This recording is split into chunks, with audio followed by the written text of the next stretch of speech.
The city of Lagos never slept, and neither did Kwon Seo-jun. He had come to Nigeria 11 years ago with 2 suitcases, a university degree from Yonsei, and an ambition so sharp it could cut glass. By the time he was 32, he had built Daesong Logistics into one of West Africa's most formidable supply chain companies, a sprawling enterprise that moved goods from the port of Apapa through the arteries of the continent, feeding markets in Accra, Nairobi, Abidjan, and beyond. His face appeared on the cover of Business Day 3 years running. His name was spoken in the same breath as Dangote, though he was still too young, some said, to deserve the comparison. He deserved it. What the magazines never photographed was the woman who had learned to read his silences. Adiza Okonkwo had grown up in Enugu, the second daughter of a retired civil servant and a schoolteacher who believed, with religious conviction, that education was the only inheritance worth leaving. Adiz had taken that inheritance and multiplied it. A degree in linguistics from the University of Nigeria, a postgraduate certificate from the School of Oriental and African Studies in London, and a career as one of Lagos's most sought-after legal translators, bridging English, Igbo, French, and, after 2 obsessive years of night classes and recorded lectures, Korean. It was the Korean that brought Seo-jun to her office door. He needed documents translated for a joint venture with a Seoul-based freight company. His assistant had found her name on a referral list. He had expected someone older, someone drier. He had not expected a woman in a yellow dress who corrected his legal assistant's terminology before the meeting had properly begun, who smiled without apology when she did it, and who, when he stared at her a beat too long, simply looked back and waited for him to say something worth hearing. He asked her to dinner. She made him wait 3 weeks before saying yes. They were married 18 months. Later, in a ceremony that confused and delighted both families, his mother had flown in from Busan with a suitcase full of opinions and a heart that, despite itself, opened when Adiz greeted her in careful, respectful Korean and served her tea exactly the way she liked it, though no one had told her how. Her own mother had wrapped Seo-jun in osso oak fabric and declared him a son of the soil, which made him laugh, genuinely, freely, in a way his own colleagues rarely saw. For a while, the marriage was the truest thing in his life.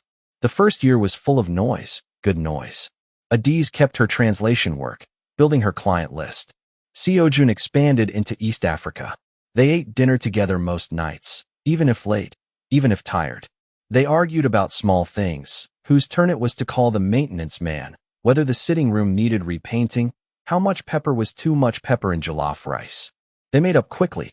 She had a laugh that came from somewhere deep, unhurried, and he chased it the way some men chase money. The second year, dinner became occasional. The third year, it became a relic. Seo-jun's expansion into East Africa hit complications, regulatory battles in Mombasa, a labor dispute in Dar es Salaam, a partnership in Addis Ababa that nearly collapsed twice. He flew constantly. When he was home, he was not home. He was on calls, in meetings that had moved from the office into the living room, into the bedroom, into every corner of the space that had once belonged to them. Adiz began leaving his dinner covered on the stove. He began arriving after she was asleep. She did not complain. This was the thing about Adiz. She was not a woman who complained easily. She had been raised to be strong in the quiet way, the way a tree is strong, bending in wind without breaking. She told herself he was building something. She told herself this was a season. Seasons, she would later understand, can become climates. She reduced her own workload. Without being asked, taking fewer clients so she could be available when he had a free moment. She accompanied him to corporate dinners where she smiled and made conversation and translated when needed and represented him flawlessly, then sat in the car on the way home in a silence he never tried to break. She stopped mentioning her own projects. She stopped mentioning her loneliness. She stopped mentioning, eventually, almost anything at all. The woman who had corrected a legal assistant in a conference room without blinking was learning, slowly and painfully, to make herself smaller. His name was not in the tabloids yet. That came later. Her name was Refilwi Dlamini, and she arrived in Seo-jun's life through the Johannesburg office he opened in the 4th year of their marriage. She was a business development manager, South African, sharp, with a precision that matched his own and an ambition that did not apologize for itself. She was everything the world rewarded, polished, direct, beautiful in the way that boardrooms noticed. She did not wait to be seen. She positioned herself to be seen, and Seo Jun, who had spent years surrounded by people who deferred to him, found her refusal to defer intoxicating. Adiz found out the way wives always find out, not in one dramatic revelation, but in an accumulation of small wrongnesses. A schedule that stopped making sense. A phone placed face down one too many times. A business trip to Johannesburg that extended twice without clear reason. A text she saw by accident. Not even a romantic one, just familiar. The easy, unguarded familiarity of two people who had stopped performing for each other. She did not confront him. She went quiet in a new way, not the quiet of accommodation, but the quiet of someone who has received information they are still learning how to carry. The divorce papers arrived on a Tuesday. Adiz had spent the morning reviewing a contract translation for a French oil company. She was on her third cup of tea, the window open, the sound of the street below doing what Lagos streets do, roaring, honking, selling, living. The courier knocked at 10:15. She signed without thinking. She opened the envelope in the hallway, still holding her pen. She read the first page, standing up. She read the second page sitting on the floor of the hallway, her back against the wall, because her legs had made a decision without consulting her. The papers were thorough. His lawyers had been thorough. There were asset schedules and property listings and a proposed settlement that was, she would admit, even in her devastation, financially fair in the numerical sense, the sense that ignored everything that could not be assigned a number.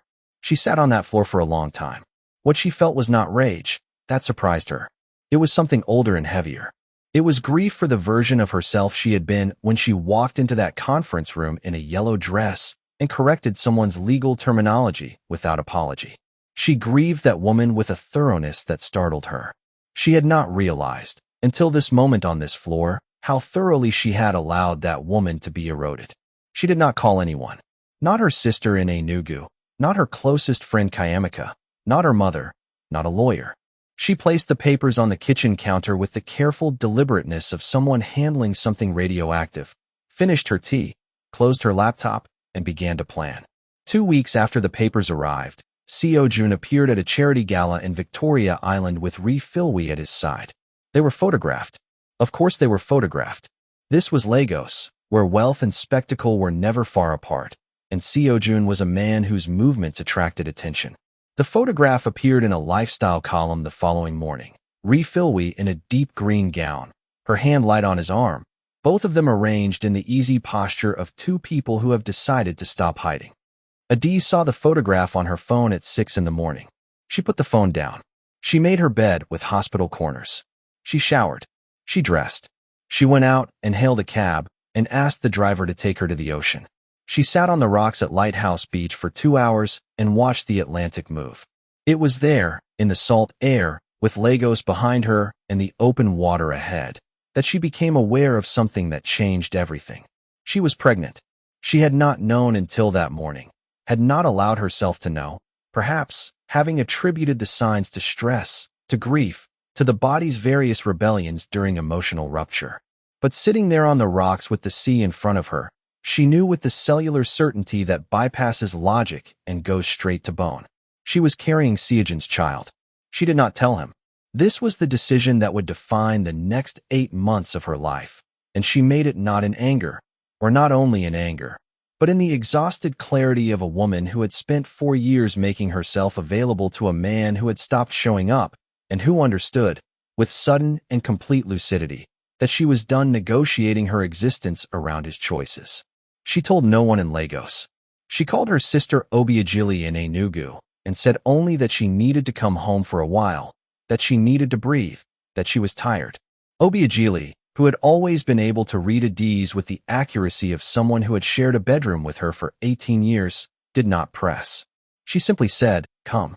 Adiz packed 2 bags. Not everything, not dramatically, but with the efficiency of someone who knows how to travel light. She settled her outstanding client work. She forwarded her mail.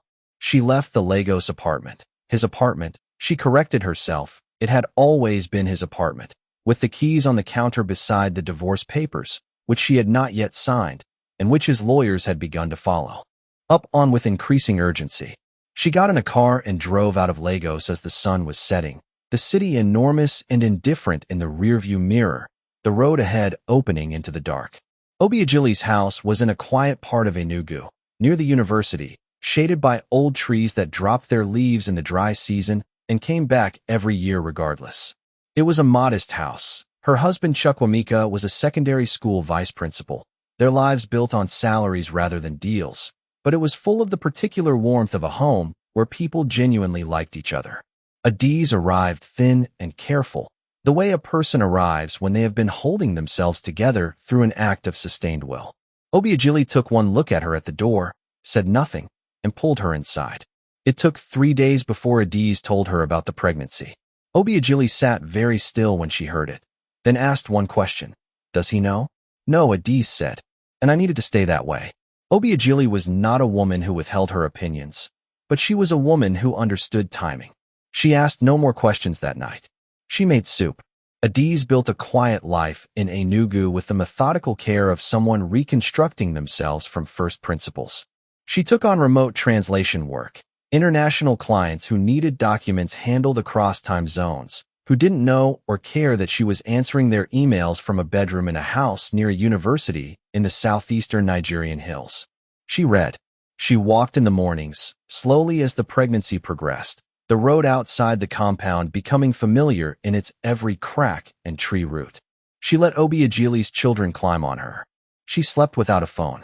She thought about Seojun less than she expected and more than she wanted to admit. What she thought about was not who he had become, but who she had believed him to be. The man who had laughed freely at her mother's wedding declaration. The man who had laughed freely at her mother's wedding declaration. The man who had once driven across Lagos at midnight because she'd mentioned, offhandedly, that she was craving a particular puff-puff from a stall in Suralere. She mourned that man. She was not sure, anymore, whether that man had ever fully existed or whether she had, with the devoted labor of someone who loves carefully, constructed him from available materials. She decided it did not matter. What mattered was the child growing inside her and the life she was going to give it. The boy was born on a Wednesday, in the 38th week, at a private hospital in Enugu that Obiageli had researched with the thoroughness of someone planning a military campaign. The labor was long and difficult and at one point frightening, and Adiz went through all of it with Obiageli's hand in hers and her own voice, low and steady, talking herself through it the way she had learned to talk herself through everything. When they placed the baby on her chest, she felt something collapse inside her, not break, not fall apart, but collapse the way a wall collapses when it is no longer needed. She had been holding so much together for so long that the release of it, the warmth of this small specific weight against her chest, undid her completely. She wept. Obiageli wept. Even the midwife, a brisk woman from Anambra who had seen 10,000 births, took a moment to look out the window. She named him Tobechukwu. Tobe, for short. God is worthy of praise. It was her grandmother's kind of name, not fashionable, not clever, not a compromise. A declaration. Tobe had his father's eyes. Adiz noticed this and filed it away in the part of herself she had designated for things to be dealt with later. While Adiz was walking morning roads in Enugu, Seojun was consolidating. The divorce proceedings had stalled. Her lawyers, whom he had never met, responded to every communication with professional courtesy and strategic delay. He had not seen Adiz since before the papers. Her Lagos apartment, the one she had kept separately for her translation work, the small place in Lekki he had never paid much attention to, was locked and quiet. Her phone rang out or went to voicemail. Her email replies were brief and transactional, routed through her lawyer. He told himself this was straightforward. He told himself the delay was procedural. He told himself, in the careful privacy of his own head, that he was not thinking about her. Refilwe had moved into his life with the efficiency of someone who had been planning for it. She was good at his world. She attended his functions without needing to be briefed. She understood his business pressures without needing them explained. She brought her own considerable professional reputation to his orbit rather than borrowing from his. She was, by every external metric, exactly what his life required. She was also not Adiz. He did not say this aloud. He barely allowed it as a thought. But it surfaced sometimes, at odd moments. at a corporate dinner when someone made a remark that required translation, and he found himself turning reflexively to his left, where no one was. On a Sunday morning when he woke before 6 and the apartment was quiet, and he could not remember what, exactly, he had been rushing toward. His mother called from Busan every Sunday. She did not mention Adiz directly. This was her way, indirect, navigating through implication, but she asked questions whose purpose was transparent. Are you eating properly? Is the apartment warm? Do you have people around you? He answered with the confident vagueness of a man who does not want to be known in that particular moment. She let him, because she was his mother and she recognized the voice of a person who has not yet understood what they have lost. The Lagos social circuit had opinions. Lagos always had opinions. There were people who admired the Filwi development. She was, as several people noted approvingly, a serious woman for a serious man. There were people who found it distasteful, the speed of it, the publicity of it, the way Adiz had simply vanished. A woman like that doesn't just disappear, someone said at a dinner party Seojun did not attend. She's regrouping. No one knew what they were talking about. But they were not entirely wrong. The return. Tobe was 7 months old when Adiz returned to Lagos. She had spent those 7 months in Enugu transforming herself back, not into who she had been before Seojun, because that was not possible or even desirable, but into who she had always been underneath the accommodation and the silence. She had taken on more work. She had hired a babysitter for mornings so she could work full hours. She had called a lawyer, not the one who had been handling the divorce, but a different one, recommended by a colleague, a woman named Ifeoma Ease who had a reputation for handling difficult matrimonial asset cases with a ferocity that opposing counsel respected and feared in equal measure. Ifeoma had listened to everything. She had asked precise questions. At the end of the first meeting, she had looked at Adiz across the desk and said, "You've been patient long enough. Now let's be strategic." Adiz liked her immediately. The re-entry into Lagos was quiet and deliberate. She took a furnished apartment in Ikoyi, small, nothing like the Daesong-adjacent life she had inhabited as his wife, but clean and hers. She enrolled Tobe with a childminder 2 streets away. She began taking clients again, real ones, local ones, the kind that required her presence in conference rooms. She bought a yellow dress. Not the same one, but close enough to feel intentional. She filed the emergency motions on a Thursday. The custody application was the first shock. The Lagos State Family Court received it on the same morning that Seojun's legal team received notification, a move Ifeoma had timed with the precision of someone who understood that information is leverage only when it lands simultaneously with documentation. The second shock was the child. Seojun's lawyer called him at 11 in the morning with the news. He was in a board meeting. He stepped outside. He stood in the corridor of his own building for a long moment after the call ended, the phone still in his hand, the hum of the air conditioning around him, the world continuing its business on the other side of the glass. He had a son, 7 months old, named Tobchukwu.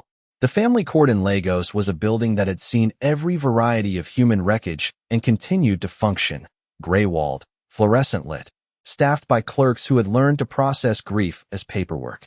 It was not a dramatic place. It was a procedural place. But the day Adiz Okonkwo walked into it carrying Tobchukwu in a wrap against her chest, something in the room changed calibration. She was wearing the yellow dress. Seojun was already there when she entered. He was seated beside his legal team, 3 lawyers, all suited, all composed. He looked the same as he had always looked from a distance. Successful, contained, expensive. But when he saw her, when his eyes went to the child against her chest, something in his face shifted in a way that the composed exterior could not fully contain. He had not known what 7 months would look like. He had imagined an infant abstractly, the way people imagine things they have not yet been given the right to imagine concretely. Tobe was not abstract. Tobe was round-faced and watchful, his father's eyes steady and considering in his mother's arms, his small hand gripping the fabric of her dress. Seojun looked at his son for a long time. Then he looked at Adiz. She met his eyes without any particular expression, not coldly, but without the openness that had once been her default when she looked at him. That openness had been, he understood in this moment with the clarity that tends to arrive too late, one of the most valuable things anyone had ever offered him. And he had taken it apart piece by piece, with his absences and his ambitions, and his failure to tend to the things that could not be entered on a balance sheet. Ifeoma E. set her files on the table with the unhurried confidence of someone who knows the room. The hearing lasted 3 hours. Ifeoma was precise and devastating in the way of someone who has prepared for every counterargument and finds none of them surprising. She presented Adi's case not as a story of victimhood. Adi's had been explicit about this. She would not be positioned as a victim, but as a case about a mother's demonstrated capacity and a father's demonstrated absence, about the 4 years of a marriage sustained largely by one person's labor, and about a child whose early months had been formed in stability and love, and who deserved the continuation of that stability regardless of what the adults had failed each other in. She presented the medical records from Enugu. She presented the financial records showing Adi's independent income throughout the marriage and after. She presented character witnesses, her translation clients, her neighbors in Enugu, Tobe's childminder, who described Adi's with the unstudied specificity of someone reporting observable facts rather than performing affection. Seojan's lawyers pushed back on the concealment of the pregnancy. Ifeoma acknowledged it without apology. My client made a decision in extraordinary circumstances following a public humiliation, she said. She did not deny the father access. She protected herself and her child during a period of acute vulnerability. She is here now, before this court, with full transparency. That is the conduct of a responsible parent. The judge, a woman, late 50s, who had the manner of someone who had long since run out of patience for theater, listened to everything. She asked questions that revealed, in their precision, that she had read every filed document before entering the room. She looked at Tobe twice, briefly, with an expression that was professionally neutral and humanly something else. At the end of the 3 hours, she set a date for a full custody determination, ordered interim arrangements. Tobe would remain primarily with Adi's, with supervised contact for Seojun beginning immediately, and adjourned. In the corridor outside, with the court still moving around them and lawyers packing files and clerks walking past with stacks of folders, Seojun found himself standing 4 feet from Adi's. His team was behind him. Ifeoma was beside her. Tobe had fallen asleep against her chest. He looked at the child's sleeping face for a moment. Then he said, quietly, in Korean, the language they had sometimes used between themselves in their first years, the language that had once been a private country, I would have come. Adi's looked at him for a moment without speaking. I know, she said, in Korean, after a pause. That's not why I didn't tell you. He waited. I didn't tell you, she said, because I needed to remember who I was before I could teach him who he is. She shifted Tobe gently against her chest and walked toward the exit, Ifeoma at her side, her heels steady on the corridor floor. Seojun stood where she had left him. Outside, through the tall windows, Lagos continued. Enormous, indifferent, alive. The custody arrangement formalized without the bitterness everyone had anticipated. Seojun's lawyers had braced for a war. What they got instead was Adi's quiet insistence on what was best for Tobe, and, to his own legal team's visible surprise, Seojun's equally quiet agreement with her on most points. He visited every Tuesday and every other weekend. He arrived on time. He held his son with the careful uncertainty of a man learning something he had not been given the opportunity to learn earlier, and he improved. Tobe, with the loyalty of small children for whoever showed up consistently, began to recognize him. Refilwi and Seojun parted ways 4 months after the hearing. There was no dramatic rupture, or if there was, it was not public. She relocated to Johannesburg. His office there restructured. These things are often connected and rarely admitted.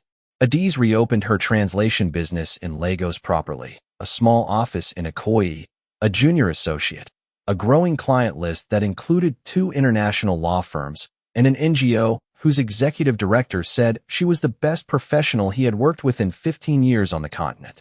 She was photographed for a profile in a quarterly business magazine, standing in her office, Tobe on her hip, yellow dress, looking at the camera with the expression of someone who has nothing to prove and knows it. She kept the name Okonkwo. On a Tuesday evening, Seojun arrived for his visit and found Tobe attempting to walk, 11 months old, unsteady, enormously concentrated, crossing the sitting room floor with the whole body commitment of someone crossing a continent. Adi's was on the floor beside him, hands ready to catch him, laughing. Seojun stood in the doorway for a moment before either of them noticed him. It was the laugh. That unhurried, deep somewhere laugh. He had spent a long time in the architecture of his ambition, failing to understand what he had been chasing in the first place. He understood now. He would not recover what had been lost. He was not young or foolish enough to believe the story was that simple. But the boy crossed the sitting room floor on unsteady legs, and then looked up and found his father in the doorway, and produced the open, uncomplicated smile of a child who has not yet learned to withhold anything. Seojun sat down on the floor. He caught his son,